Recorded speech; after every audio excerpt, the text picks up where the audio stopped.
요새 어제였나요? 그저께였나?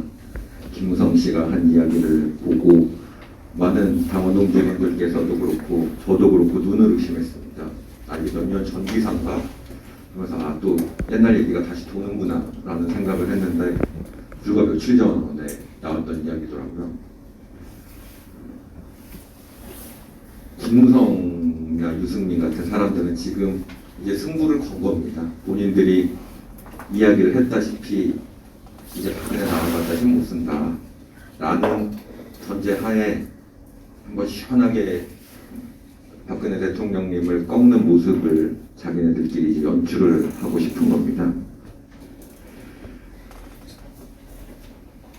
그네들이 성공을 하고 못하고는 사실 우리 당에 달려 있습니다. 우리 공화당이 얼마나 많은 국민분들을 설득을 하고 함께 갈 수 있는가, 그리고 대한정당으로서 투쟁을 넘어 신뢰를 줄 수 있는 단계까지를 가는 데까지가 성공을 한다면 국민의힘 같은 존재 의미가 없어진 정당은 자중질환에 빠져서 스스로 해체가 될 거고 22대 총선에서는 이제 흔적을 찾아보기가 힘들게 될 겁니다. 지역 기하 발언이 될까봐 말을 안 하겠지만 조수진, 김웅 같은 분들이 어떻게 국민의힘에서 공천을 받아서 비례대표로 활동을 할 수 있는지는 참으로 아쉽습니다.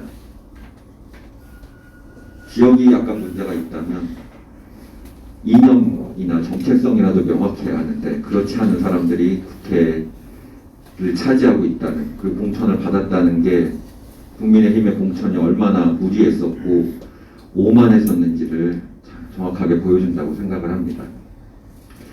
최근에 어제 했지 않나요? 이제 미국이 얀센 백신을 아시아 지역에 1억 회분을 뿌리고 쿼드 국가들에게는 우선 백신을 전해주기로 했습니다. 지난 월요일에 말씀드렸다시피 이제는 백신 외교고 각 강대국들이 벌이는 백신 전쟁입니다. 항상 그렇듯 공산권 국가들이 선두를 치고 나갑니다. 중국하고 러시아가 각자의 백신들, 지노백이라든지 스푸트니크 B를 통해서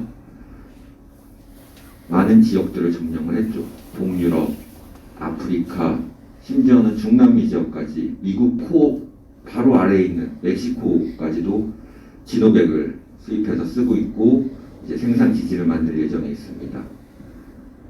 중남미의 대표적인 국가인 브라질 역시 지노백을 실제로 지금도 맞추고 있고 자국의 공장을 더욱더 확대해서 중남미 지역에서의 문재인이 바라고 있는 백신 허브 공장을 만들려고 하고 있습니다. 문재인 씨가 지난 26일 수석 보좌관 회의에서 이 얘기를 했죠. 이제 감염병의 세계적 유행은 국제적 연대와 협력이 필요한데도 국제정치의 현실은 그렇지 않다. 자국의 사정이 급해지자 연합도 국제 공조도 뒷전이 된다. 당연한 말 아닙니까? 아니, 어느 나라 대통령이, 미국 대통령이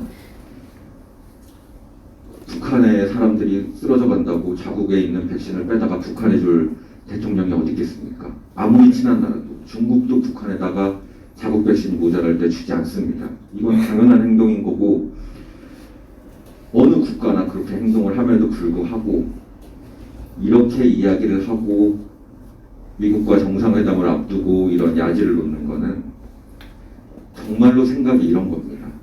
이네들은 70년대, 80년대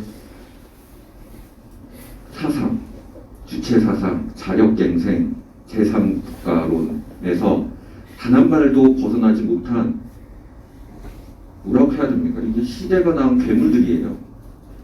김호란 씨 이름을 처음 듣고 에이 설마 그냥 모란꽃이 이뻐서 지었겠지라고 생각을 하고 그 앞에 부모가 누구고를 찾아볼 생각을 하지 않았었습니다. 우리가 가끔 이제 러시아가 미국에 어떻게 침투했는가를 보면 자식을 거기서 나서 자식을 세뇌 교육을 시켜서 미국 사회, 언론, 저널리스트나 또는 과학자, 대학 교수 등지에 침투해보는 이야기들이 많이 나오지 않습니까? 김문환 씨가 대한민국에서 했던 행동이 정확히 그겁니다. 백신이 필요할 때 백신 필요 없다. 우리끼리 자력갱생해서 마스크 쓰고 거리 두기를 하면 된다. 거리 두기도 1년, 2년은 성공을 합니다. 원래 자력갱생이 한 3, 4년은 먹혀요. 근데 그 이상은 못 버티고 무너집니다. 리더가 없이 어떤 밝은 미래에 대한 희망에 대한 약속이 없이 국민에게 계속해서 의무만을 지게 되면은 국민들이 반항하고 뛰쳐나가게 됩니다. 당장 마스크를 쓰고 이렇게 압박을 하는데도 확진자들이 계속 늘어나고 있지 않습니까? 이제는 추적도 거의 불가능한 상황입니다. 잠깐 오늘은 목요일이니까 좀 편하게 그림을 유럽의 상황입니다. 이게 아스트라제네카에 대해서 접종을 하는 국가 그리고 또는 그러니까 나이 제한 없이 접종을 하는 국가, 나이 제한을 하는 국가를 딱 나눴습니다. 이 빨간색이 나이 제한을 주고 있는 국가입니다. 서유럽. 그리고 오른쪽에 노란색으로 되어 있는 부분이 동유럽 국가들입니다. 아스트라제네카를 나이 제한 없이 막고 있는 국가들. 정말 현실이 현실이 정확하게 보여지지 않습니까? 딱 반으로 나눠서 부유한 국가는 나라 제한을 해서 맞추고 그리고 웬만하면 안 맞추는 방향으로 가고 있죠. 현재는 왼쪽에 돈이 없는 국가들은 아스트라제네카가 물량이 있으니까 이거라도 맞는 겁니다. 왜 우리나라가 이 속에 속해서 폴란드, 체코, 루마니아, 헝가리, 불가리아, 그리스 같은 나라들에 속해서 이런 취급을 받아야 되는 겁니까? 절대로 그렇게 간단하게 세상이 돌아가는 게 아닙니다. 여기 보면은 여기가 미국이죠. 위에가 캐나다인데 캐나다는 인도 백신을 허가는 해놨습니다. 지금 이게 보면은 노란색이 인도 백신을 허가를 한 거고 빨간색이 역시 중국이죠. 중국하면 빨간색이니까 빨간색이 중국 백신을 허가한 국가들입니다. 그리고 파란색은 두 개를 동시에 다 허가한 국가들입니다. 여기 비어있는 서유럽 국가들을 빼고 나면은 러시아하고 가까운 곳, 여기 표현은 안 나있지만 러시아하고 가까운 곳에서는 러시아 백신 위주로 보급이 되어 있고 중국이 1대1로에 필요했던 국가들에게는 자기 나라 백신을 공짜로 주고 아니면은 물물교환 형태로 해서 백신들을 무제한적으로 공급을 하고 있습니다. 백신의 구매를 하는 데 있어서 국가가 구매를 하는 데 있어서 포인트는 크게 보면 네 가지죠. 가격, 그리고 물량, 안전성, 효과입니다. 이 네 가지를 가장 만족하는 백신은 잘 사는 나라들, 국가가 힘이 있는 국가들에게 먼저 돌아갈 수밖에 없습니다. 그러니까 이스라엘이 그렇게 맞았고 호주가 됐고 그다음에 일본이 6월달까지 상당량의 물량을 화이자로부터 구매를 하기로 확정이 됐고 우리나라는 2천만 회분을 들여온다라고는 하지만 정부가 지금까지 해왔던 것을 보면 우리 팔에 맞기 전까지는 확신을 할 수가 없는 겁니다. 비행기가 들어와서 뭐 운동장이 됐던 병원이 됐던 우리가 맞기 전까지는 누가 확신을 할 수 있겠습니까? 이 불신은 정부가 스스로 자초한 겁니다. 백신에 대한 불필요한 정치적 논란이 아니라 그 정치적으로 이용을 했기 때문에 논란들이 계속해서 생기고 사람들이 안 맞으니까 군인들하고 경찰들한테 맞추고 있는 거 아닙니까?